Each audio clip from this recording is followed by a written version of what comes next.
ಹಿಂದೊಂದು ಕಾಲ ಇತ್ತು ಮಲ್ಲಕಂಬ ಎಷ್ಟು ಜನಕ್ಕೆ ಗೊತ್ತು. ಆದ್ರೆ ಇವತ್ತು ಮಲ್ಲಕಂಬ ಎಲ್ಲರಿಗೂ ಗೊತ್ತು. ಏಕೆಂದರೆ ಧಾರವಾಡದಲ್ಲಿ ಮೊಳಗಿತ್ತು ಚಿಕ್ಕ ಚಿಕ್ಕ ಮಕ್ಕಳ ಮಲ್ಲಕಂಬದ ಕಸರತ್ತು. ಎಲ್ಲರಿಗೂ ನಮಸ್ತೆ. ಇದು ನಿಮ್ಮ ಚೆನ್ನಮ್ಮ ಸಂಸ್ಥೆ. ಜಿಲ್ಲಾ ಅಧಿಕಾರಿಗಳ ಕಚೇರಿಯ ಪಕ್ಕದಲ್ಲಿರುವಂತ ಈಜುಕೊಳ ಕ್ರೀಡಾ ಸಂಕೀರ್ಣದ ಕಟ್ಟಡದಲ್ಲಿ ಬಹಳ ವಿಜೃಂಭಣೆಯಿಂದ ರಾಜ್ಯ ಮಟ್ಟದ ಮಲ್ಲಕಂಬ ಕ್ರೀಡಾ ಮಹೋತ್ಸವ ಜರುಗಿತ್ತು. ಆ ಒಂದು ಮಲ್ಲಕಂಬ ಕ್ರೀಡಾ ಮಹೋತ್ಸವದಲ್ಲಿ ಹಲವಾರು ರೀತಿಯಾದಂತ ಬೇರೆ ಬೇರೆ ಜಿಲ್ಲೆಯ ಕ್ರೀಡಾಪಟುಗಳು ಕೂಡ ಭಾಗವಹಿಸಿದ್ದರು. ಅದಷ್ಟೇ ಅಲ್ಲದೆ ಮಲ್ಲಕಂಬ ಪ್ರೇಮಿಗಳು, ಮಲ್ಲಕಂಬ ಶಿಕ್ಷಕರು ಕೂಡ ಆಗಮಿಸಿದರು. ಆ ಒಂದು ಮಲ್ಲಕಂಬ ಕ್ರೀಡಾ ಮಹೋತ್ಸವದ ಒಂದಿಷ್ಟು ದೃಶ್ಯವನ್ನ ನೋಡೋಣ ಬನ್ನಿ. ಎಲ್ಲರಿಗೂ ನಮಸ್ತೆ. ಇವತ್ತಿನ ದಿನ ಧಾರವಾಡದಲ್ಲಿ ರಾಜ್ಯ ಮಟ್ಟದ ಮಲ್ಲಕಂಬ ಕ್ರೀಡಾ ಮಹೋತ್ಸವವನ್ನ ಹಮ್ಮಿಕೊಂಡಿದ್ದು. ಆ ಒಂದು ಕ್ರೀಡಾ ಮಹೋತ್ಸವದ ಅನಿಸಿಕೆಯನ್ನ ನಮ್ಮ ಕರ್ನಾಟಕ ಜಿಲ್ಲಾದ ಯುವ ಸಬಲೀಕರಣ ಹಾಗೂ ಕ್ರೀಡಾ ಇಲಾಖೆಯ ಶ್ರೀಯುತ ಸದಾನಂದ ಸರ್ ಹತ್ರ ಬಂದಿದ್ದೀವಿ. ಅವರ ಅನಿಸಿಕೆಯನ್ನ ಕೇಳೋಣ ಬನ್ನಿ.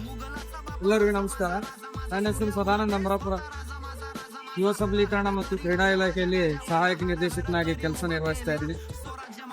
ಇದು 2025-26ನೇ ಸಾಲಿನ ರಾಜ್ಯ ಮಟ್ಟದ ಮಲ್ಲಕಂಬ ಕ್ರೀಡೋತ್ಸವವನ್ನ ಮಾನ್ಯ CM ಸಾಹೇಬರು ನಡೆಸಬೇಕಂತೇಳಿ ತಮ್ಮ ಬಜೆಟ್ ನಲ್ಲಿ ಘೋಷಣೆ ಮಾಡಿದ್ರು.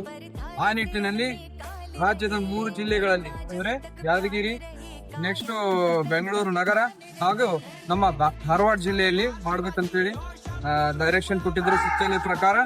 ಆ ನಿಟ್ಟಿನಲ್ಲಿ ಇದೇ 17 ಮತ್ತು 18ನೇ ತಾರೀಕು ಅಂದ್ರೆ ಇವತ್ತು ಮತ್ತು ನಾಳೆ ಇಲ್ಲಿ ನಾವು ಮಲ್ಲಕಂಬ ಕ್ರೀಡೋತ್ಸವನ ಮಾಡ್ತಾ ಇದೀವಿ. ಅದರಲ್ಲಿ ಪ್ರದರ್ಶನ ಕೂಡ ಇರ್ತದೆ. ಜೊತೆಗೆ ಮಲ್ಲಕಂಬ ರೋಪ್, ಆಮೇಲೆ 2 ವಿಧದ ಅಂದ್ರೆ ರೋಪ್ ಕಂಬ, ಮಲ್ಲಕಂಬ ಅಂತೇಳಿ ಸ್ಪರ್ಧೆಯನ್ನ ಮಾಡ್ತಾ ಇದ್ದೀವಿ.